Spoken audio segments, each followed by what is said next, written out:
Hi. Um,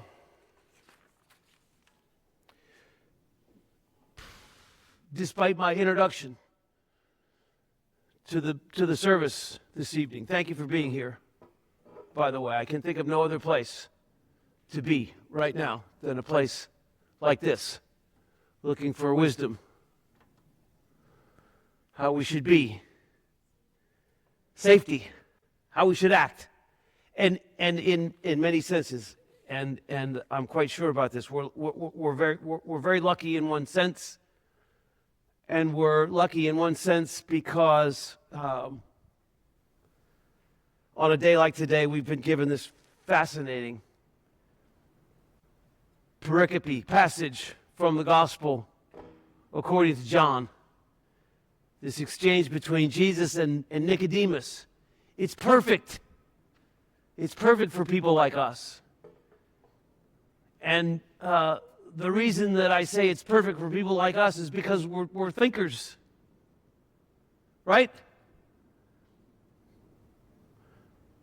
When it comes to our faith, we don't invite the cognitive dissonance that so often separates what we do and say and think in the church and what we do and say and think and see outside in the world. And so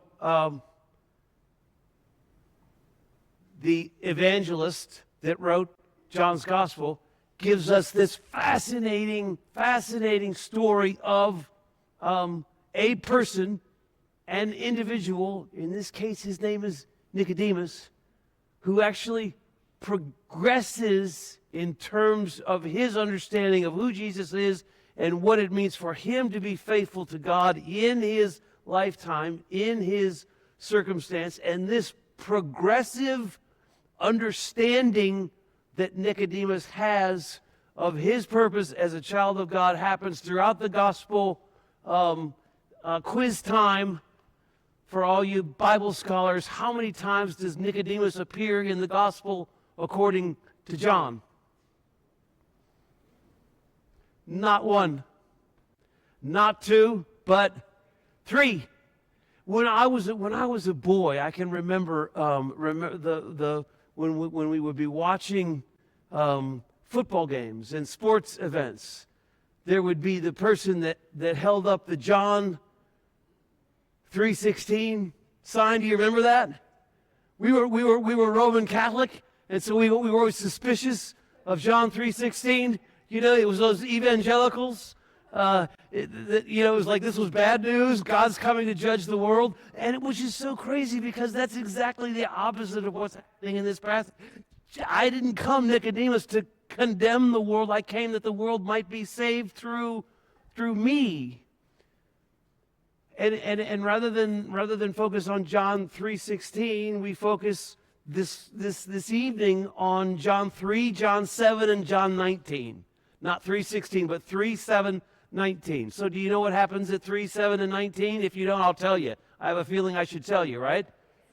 This is chapter 3 in the Gospel according to John. Nicodemus is a teacher of Israel. He has seen the signs of the amazing work that Jesus, this prophet, teacher, rabbi from Galilee, is doing. And he comes to Jesus and he says, nobody could do the work that you're doing without the presence of God. We've seen the, say it out loud, starts with S, S-I-G-N. We've seen the signs. And it's incredible. And no one could do what you're doing apart from the power of God. And then Jesus says, really? Well, let me tell you something else.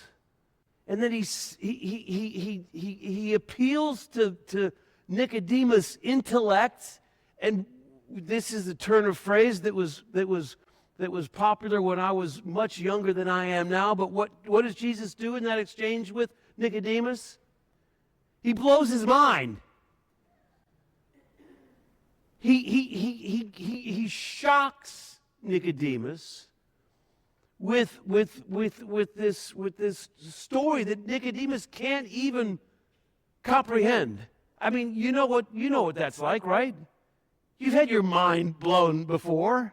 You probably even said that word. My mind was blown. And Nicodemus is shocked. And I think it even happens to us when we read this gospel. It's so fascinating because I mean, if we think about all the stories in the Bible, we can plug ourselves right into this one, can't we? I mean, we can identify with Nicodemus. Nicodemus' mind is blown. Jesus ends this diatribe by saying, I didn't come to the world to condemn the world, but I came that the world might be saved. And then there's chapter 4, and there's chapter 5, and there's chapter 6, and then in chapter 7, Nicodemus' fellow Pharisees, a group that we call the Sanhedrin, has Jesus on trial, and they want to condemn him, and they want to condemn him quick. And guess what Nicodemus says? He's like, wait. Even our law says we can't do that to an individual.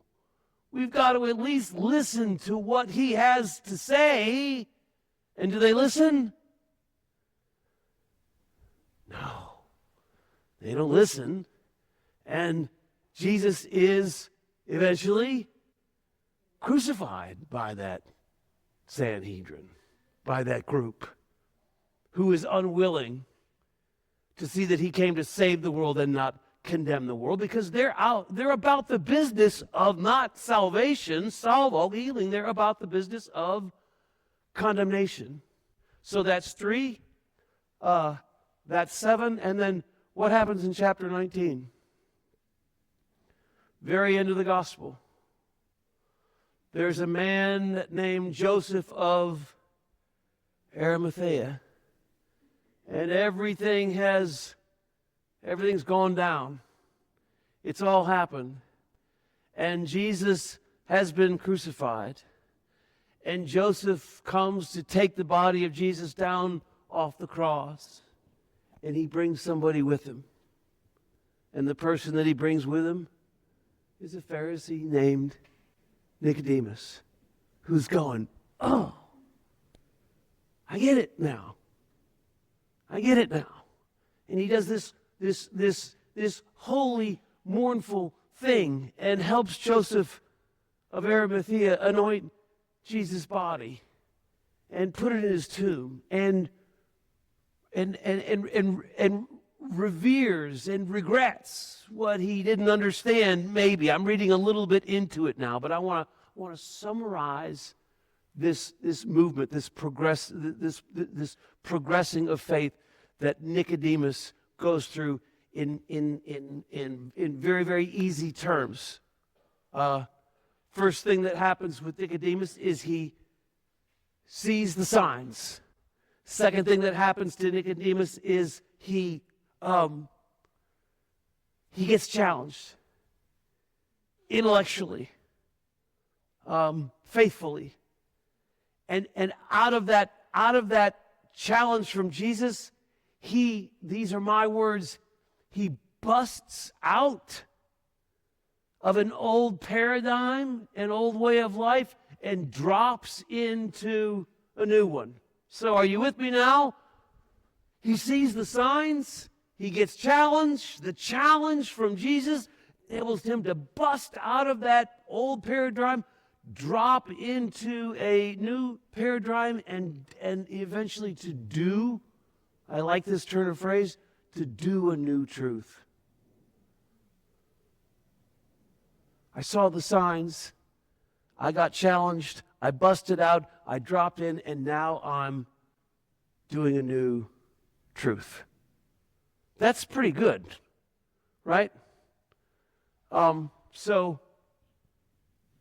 2 stories that might bring it home a little bit. It's 1980,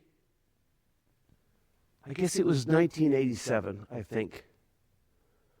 I was a first-year student at the Art Academy of Cincinnati. I got assigned a roommate to live with, didn't have dorms. We had to rent apartments at the Art Academy of Cincinnati. It was a small school. My roommate's name was Rick, and I just felt something different was happening in this household that I was living in, and I had some suspicions that Rick was very, very different than I was, and then as time went on, I learned that Rick was gay. It's 1987, 19 years old, and guess what that did to me? Oh, yes, thank you, sir. It blew my mind, and it also scared me. And I didn't know what to do. And I had a hard time sleeping at night because we were sharing a bedroom, and we had two little single beds. Mine was on one side, his was on the other. And I was scared, and I was threatened.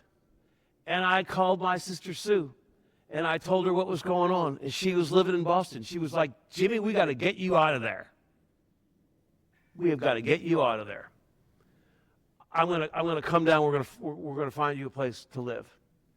I'm not going to tell you the rest of the story, but as it turns out, I didn't leave. I got to learn. My mind was blown. I was challenged, and then I got to learn about a new thing. I got to bust out, drop in, and do a new truth. I mean, that's how it happens, I think. And it's so challenging. And yesterday morning, we were at the Cathedral of St. John the Divine, and we watched 7 individuals get ordained to the transitional diaconate, our seminarian Daniel being one of them. And one of the deacons who was ordained was named David, and David's personal pronouns were they. Remember when Gene Robinson was consecrated bishop? What did that do to the church? Did that do to the church what Jesus did to Nicodemus? and there was a whole bunch of people in the church saying, don't you understand? It's not about someone's sexuality that makes them capable of being a priest. It's their love of God. Could you imagine if back in the day we weren't talking about ordaining a gay bishop but a transgendered bishop, or a bishop who used they for personal pronouns? I mean, talk about making progress in faith of who we are and what we understand of what it means to be lovers of God and to see God in the face of one another as different as they are from us. So there's a personal story, there's an institutional example, and I'm going to read you now a quote from Richard Rohr, who's a Roman Catholic monastic.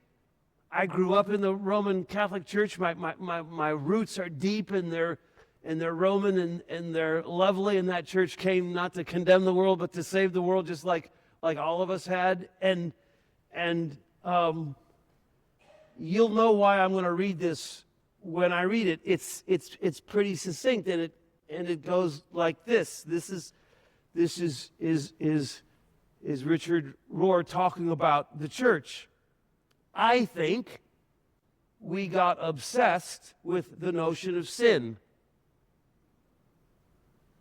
Sin as a moral category, which immediately puts us in the lane of judgment, reward, and punishment.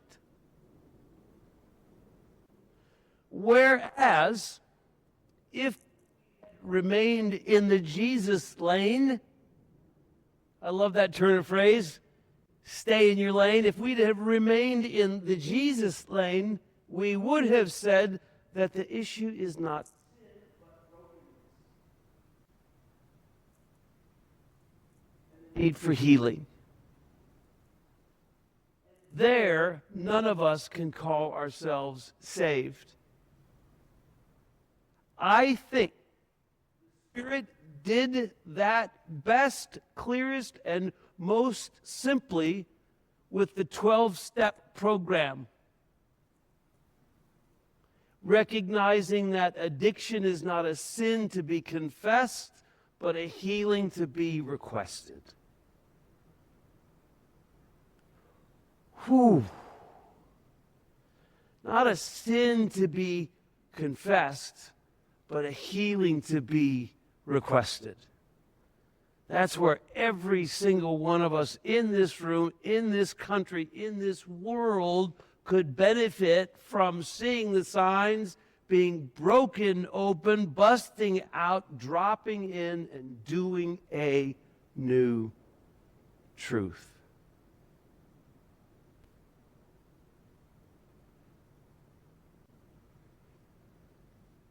So open yourselves up to the signs, to being busted open, and then being able to drop in,